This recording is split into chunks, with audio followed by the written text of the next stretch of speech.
Chapter 15 Dream Man October 24th, 2007, 10:05 a.m.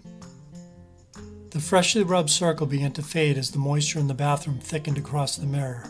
Jake pulled his razor over the foam on his face until the fog obscured his ability to see clearly. Come on, I don't have time for this. He wiped another circle and carefully shaved the remainder without cutting or nicking himself. Ah, now there's one handsome mug.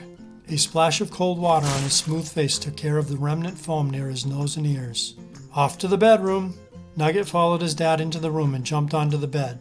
Jake stood in front of his large walk-in closet, indecisively pondering which outfit would look best for his special occasion. The collection of clothing was not the most extensive in the world, as he usually only wore a handful of favorites, but there were a few extra sharp duds in reserve for when an important event popped up.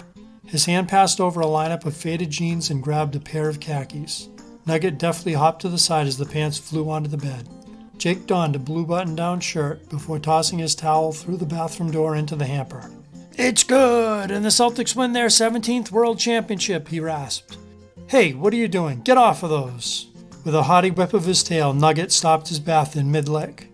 He arose from the neatly ironed pants to reposition himself on the pillow. "I can't be showing up a wrinkled mess. You're supposed to work with me here." Jake slipped into his pants and brushed off a swatch of golden orange fur. "Oh, to wear my work boots right now." Instead, he stepped into a new pair of topsiders and went to the bathroom for one final go-over. His hair was neatly styled to his satisfaction. His teeth were brushed to a gleam. The clothes were appropriate, well-tucked and primped. He was ready to strut his stuff. Nugget seemed to know something was up and let his dad know by pounding the floor with a flurry of proud steps. "All right, Nug, I've got a lot of things to do today, but the first one's the biggie. Wish me luck." His cat squawked in response. "Thanks, I'll do my best." Jake went to the kitchen counter for the basket of apples and the perfectly round pumpkin he had placed there earlier. "See you later, big guy," he said and pushed through the door toward the truck. After climbing into the 4x4, he rechecked his hair in the rearview mirror. "You can do this. There's nothing to it." He started the engine and drove the long access road of his farm. When he came to the end, he made 2 quick rights, putting him on Old Stable Lane. His heart was beating very fast as he turned onto the crushed stone driveway. "My word, how'd she do this already?" he mumbled in amazement.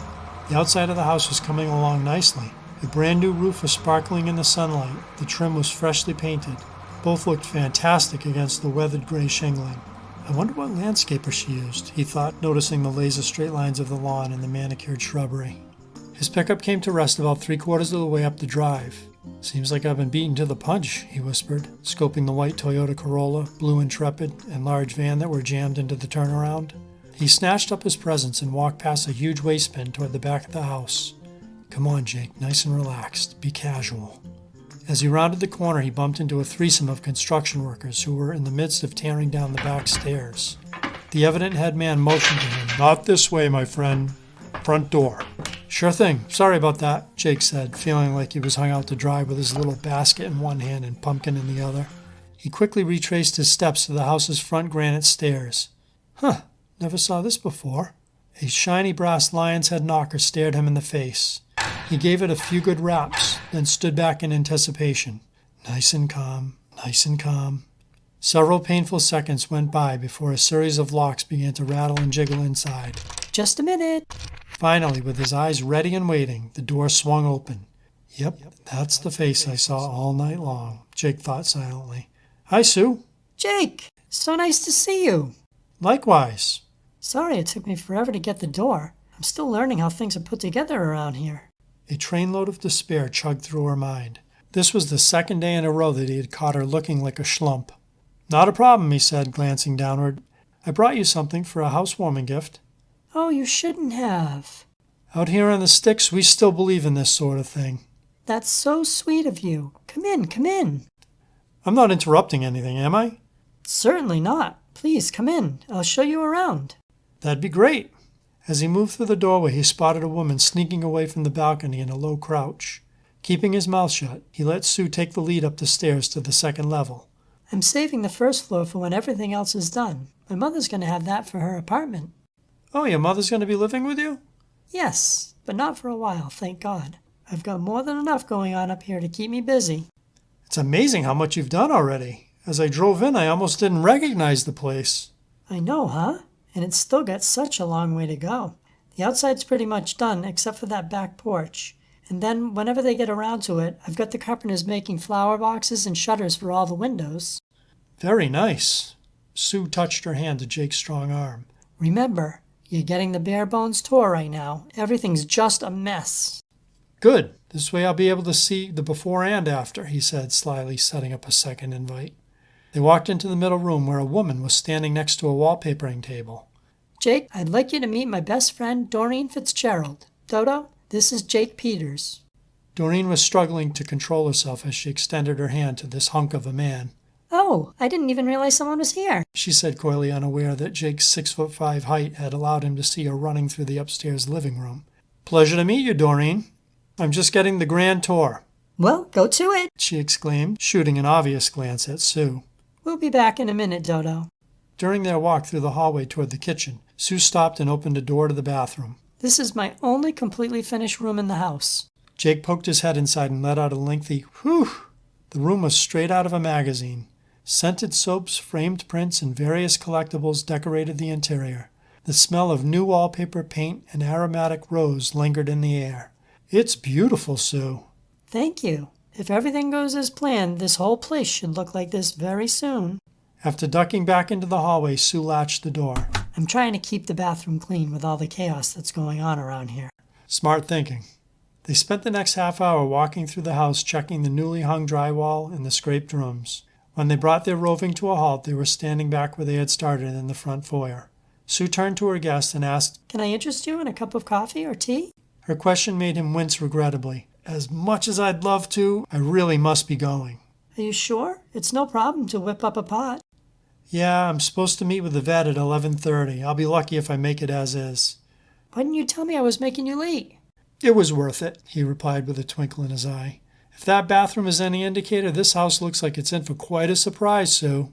Thanks. That's what I'm shooting for. Jake gazed up to the balcony of the second floor and cupped his hands around his mouth. It was nice meeting you, Doreen.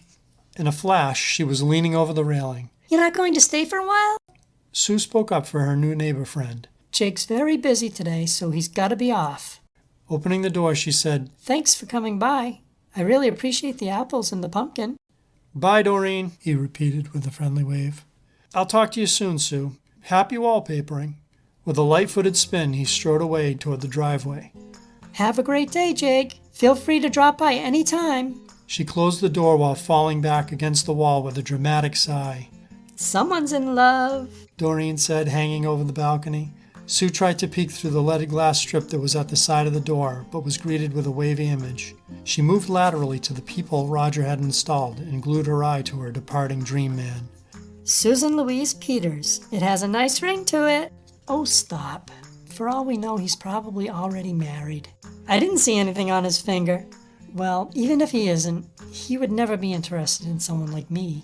What the heck is that supposed to mean? Just what I said. Susie Q, you're the catch of the century. Give me a break. And by the way, he's got a crush on you. Doreen's straightforward banter started Sue to laughing. Whatever. You can't begin to tell me you didn't see it on his face. He was all moony-eyed whenever he looked at you. Yeah, right. You don't know what you're talking about, Dodo. Oh, believe me, I know it when I see it. I'm much more practiced at this kind of stuff than you are. You mark my words, we haven't seen the last of Mr. Jake Peters. I hope you're right. I am, trust me. Sue could hardly imagine such a beautiful man having an interest in her. She simply wasn't worthy or pretty enough. On top of that, she was 20 years out of the dating loop. What would any man want in a 42-year-old divorcee and mother of two? But what if Doreen were right? What then? The thought was enough to make her head spin. She glimpsed up to her smiling friend and said, Well, there's one thing for sure. What's that? I could go for a cigarette. Doreen's face lit up. You could what? You heard me. I thought we were supposed to have quit. We have, right after this one. Well, get your tail up here. I've got a stash in my purse. Excellent.